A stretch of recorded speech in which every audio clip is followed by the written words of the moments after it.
is Mrs. Mount, and I'm going to be your teacher for both English 1 and English 1 Pre-AP. I'm really looking forward to getting to know you this year and working with you and helping you to be successful in this course. This video is designed to introduce you to a little bit about the course, some procedures and policies that I have, and to kind of show you my Google site and all that that has to offer. While you are watching this video, I would like you to complete the form that is linked in the teacher notes. If you want to wait to the end, that's okay as well, but you might want to take some notes as you go along. All right, let's go ahead and get started. All right, so you might be asking yourself, what is English 1 all about? How is it different than language arts from previous years? Well, English 1, of course, is a high school credit. It is a language arts course, and so there are going to be a variety of different genres of literature that we're going to read and study. This will include fiction, poetry, drama, informational text, and that informational text may come to you in the form of an expository text, a persuasive text, or some type of a literary nonfiction. We will focus on writing this year with an emphasis on expository writing. While we will look at other types of writings, you really want to master expository writing this year, and I'm going to offer you lots of different types of instruction through live lesson, through video, through websites that are linked in the teacher mods. So just make sure that you pay attention to improving your skills in expository writing. English 1 has literature from all over the world. We're going to read some Shakespeare. We're going to read some Homer. That's Greek literature. We're going to read lots of American literature. Really, you're going to notice that our units are all surrounded with a theme. So you want to pay close attention to what is the big idea? What's the theme of the unit? And how does the literature of that unit express that theme in different ways? We are going to have an end-of-course STAR exam this year. It's one of the 5 STAR end-of-course exams that you must pass in order to get to that high school graduation. And so we'll want to pay attention to that, honing in those skills. We'll have different types of benchmarks, or we call them TEKS checks, that will be sent out by webmail to kind of see how you're doing on mastering the different skills that will be on that STAR exam. And last but not least, English 1 is amazing. It's a great time to read, to grow your skills in critical thinking and writing and reading and understanding literature. All right, so live lesson is a requirement of our school, and it's very important. I've noticed as I've been a teacher here that students who attend live lesson regularly do better on tests and quizzes. They really know what my expectations are for writing assignments, and they have a sense of really getting to know one another in the class. So live lesson will be on Thursdays. There are 2 different opportunities for you to attend live lesson, 11:30 to 12:30 or 2:30 to 3:30. Live lesson will include some direct instruction from me, teamwork and partner work. We'll do games, and we'll have all kinds of different interaction. You will not want to miss. If you do, I will post each live lesson recording on my Google site, and you can watch that and fill out the exit ticket and still engage in the learning that's going on during live lesson. All right, getting behind is never a good option in this class. You really need to do all of your work the week it's assigned. What's really nice about our school is that the work week or the school week is Monday morning through Sunday night. So if you don't get everything done Monday to Friday, get caught up. Use the weekend to get caught up. Mondays are a day where I look and see who's behind, what work didn't get done for the week before. If something doesn't get done that occurred on your planner the week before, I will put a temporary 0 in for that on Monday. This gives you a good indication of what is your actual grade, where you are with the work that you've done. As soon as you get that assignment turned in, that temporary 0 will go away. If you have a habit of getting behind, I'm going to want to meet with you. We're going to want to talk about a better workflow, some ways for you to get caught up, and really correcting that problem, because let me just tell you, it's stressful getting behind. You don't want that for yourself. School is got a lot to it. And if you stay on pace and you work day to day, week to week with your planner, you're going to really be much happier. All right, we're going to talk quickly about MLA formatting of assignments. So what is MLA? Well, it stands for Modern Language Association, and it is an organization that creates style guidelines for academic writing. And so we will use that in the English department your entire high school career here at iUniversity Prep. In the teacher notes, I'm going to give you a link to the OWL of the University of Purdue. OWL is their online writing lab. And they have a really great resource there for you in knowing how to use MLA formatting. In semester 2, you will be writing a full research paper. So you're going to need to know about that, and I'm going to teach you as we go along. But here are some main items that you need to keep in mind if you're writing, or especially if you're typing an assignment. All assignments should be typed in 12-point Times New Roman. You should double space them. You should use the following heading, which will appear in the upper left-hand corner of your document. That'll be your first and your last name, my name, Mrs. Mount, the course name, English 1 or English 1 pre-AP, and then the date in kind of the European format, or basically everybody else in the world writes the date like this. It's going to be the day of the month of the year, and then the year. And that will be double spaced as well. You will not have any need for extra spacing between the heading, between a title, between paragraphs, because the double spacing will take care of that. At the top of every page is going to be a header. You're going to insert a page number and put your last name before the page number. You only have to do that once, whether you're using Google Docs or Word or some other type of word processing. And if you ever need help with that, just come see me for a tutorial, so that is something that repeats on every page, your last name with the page number. Now, when you are using sources that you had to research, you will need a works cited page. And MLA has specific guidelines for that, and you need parenthetical citations. Either a works cited and parenthetical citation is easybib.com. And when we get to that research paper, you're going to learn all about that.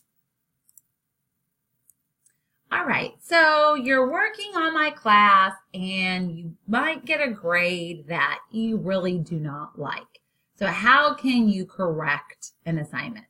So let's go over that policy. First of all, I will only accept corrections on quizzes, tests, or portfolios. I will not accept corrections on quick checks. They are worth a very, very small amount of your grade. It's a chance for you to see what you learned and go back and take notes on anything that you may have missed, but it's not going to be a valuable thing to correct. For quizzes and tests, however, if you want to correct those, you can simply go to my Google site, and I'll show you where in a moment, and you're going to find this information here. There's going to be a corrections document that you need to make a copy of and share with me from your Google Drive. And when you fill that out, you will submit the link for that corrections document and the link for any notes that you've taken to go back and relearn the material in this correction submission form, which again is on my Google site. If you do not include notes, you can only get up to a 70%. If you include notes and you've gone back and relearned that material, you can get up to 100% with the exception of multiple choice questions, which will only receive half credit. The reason for that is when you click in your graded test or quiz, you're going to see the correct answer. And so I want you to go back and look at the correct answer, and then you're going to go through the process of really explaining why is that the correct answer, what definition, what explanation, what quote or text from the material that you read backs that answer up. And at that point, you'll receive half credit. Essays and portfolios, you can get full credit for any corrections. You will simply rewrite that essay and then resubmit to me by webmail, and then I will update your grade based upon your new work. Let's talk for a second about plagiarism. Plagiarism will not be tolerated.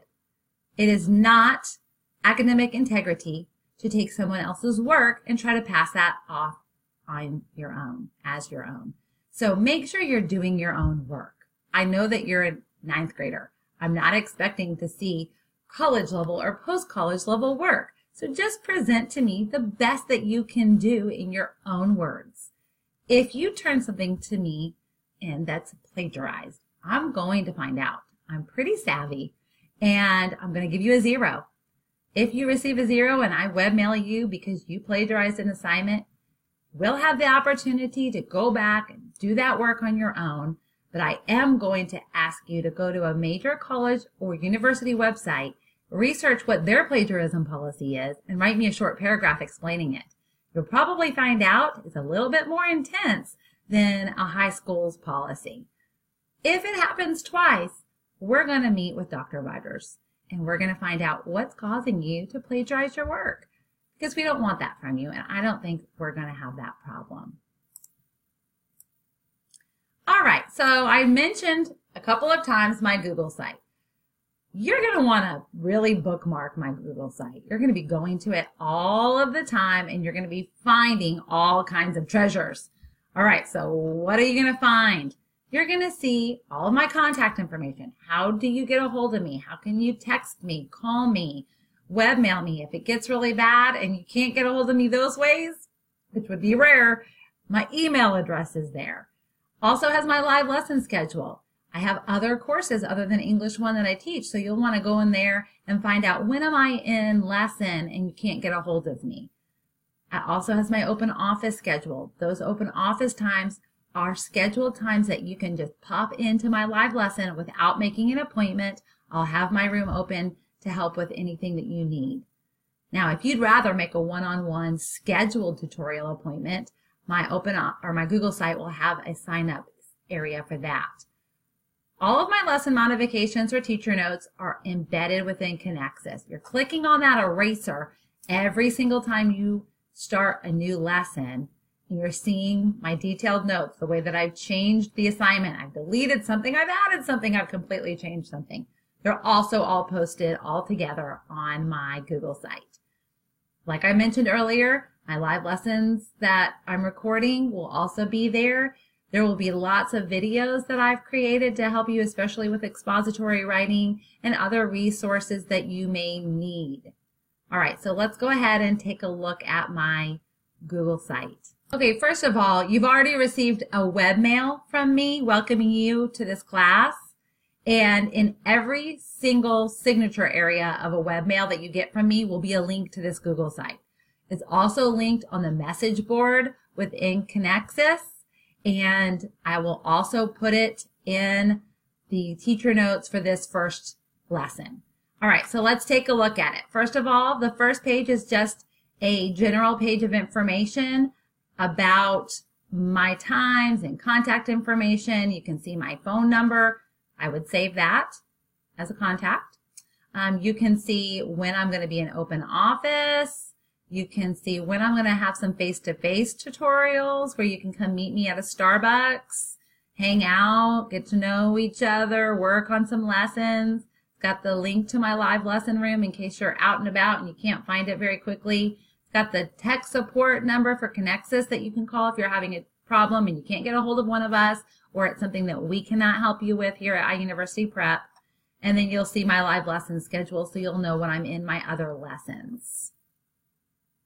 All right, my College Corner has some information about my university. I just went to visit with my own kiddos this summer, and it was really exciting to see all the growth and changes there. I got to go to college in Florida. I was 40 minutes from the beach, and I loved it. So if you want to check out more information about my university, it's there. We went over the grading and correction policy, but that's on my Google site. Tutorial signups, this is where you're going to want to go to sign up. As you see, there's different little slots that say no title here. Those in the future will say tutorial. When you click on it, you will be scheduling a tutorial with me, and it will send me a text message, and it will add it to both of our Google calendars. So that's pretty cool. It really is a must that you're signed into your GCISD Google account to make the most of that. All right, you're going to come to find out some information about dialectical journals. And that's something you're going to be doing in every unit. And so this page is a great page to go to. It's got information on what dialectical journals are. It's got a video teaching you how to make dialectical journals, a little kind of infographic one-pager showing you what they're about. It's also got a template for your dialectical journals and a link to submit them. You will be submitting dialectical journals once a unit, so this is an area you'll come to appreciate. I will also put this information in my teacher notes. All right, coming down to the English 1 area, you're going to see class resources or different organizers, rubrics, Cornell Notes templates that you can use. You will see the lesson modifications for the entire unit, and it's all there, or actually for the entire semester, they're all there for you at a glance. You're going to eventually be able to see recordings, links for recordings for live lessons, and those will be here with the exit tickets and the date that corresponds with the live lesson. When we get into the spring semester, I'm going to offer some specialized STAR sessions, and I'll have a calendar of those posted here. You're going to have some weeks where a Teach Check is going to be sent to you to complete. You will receive a participation grade for that. That's a completion grade. Yay, you did it during the week I assigned it. You get a 100. You will also receive a quiz grade for your actual grade, and that is something that can be corrected. But I'm going to post the information for Teach Checks here as we go along. And then you'll notice that this is a place where I have some videos that are linked. I mentioned this earlier, lots of videos on expository writing. There's a video here on Cam Scanner and how to use that to write an essay by hand. There will be some times you'll be doing that, and you'll need to scan that to me as a PDF, and this video will show you how to do that. And so that'll be a great resource for you. Of course, I've got all of those things repeated for pre-AP as well here. And then also down on the left side, you're going to see a link to all the teachers' Google sites. So if you've got my Google site linked, you can pretty quickly get to anybody else's, including our iHoot newspaper. Please be a part of iHoot. I am a co-sponsor of that, and I am the journalism teacher. I'd love for you to join our online newspaper club. And then also, I've got the virtual Vine linked here, which is a great place to go and find out information about upcoming events and where you can meet teachers throughout the month. So that will be a great resource. All right, so that's pretty much all of the information I want to go over with you at this point. Please do not forget at this time to submit the form that's there in the teacher notes. And also, when you get to the end, when you put in your digital signature, you're agreeing to these policies. You're saying, I watched this, I agree, and I'm going to have a great year with Mrs. Mount. If you have any questions at all, please do not hesitate to give me a call, text message me, send me a webmail. If you want to discuss something, my Google number is here at 682-292-8093. Thank you so much. I'm looking forward to a great year. Have a wonderful day.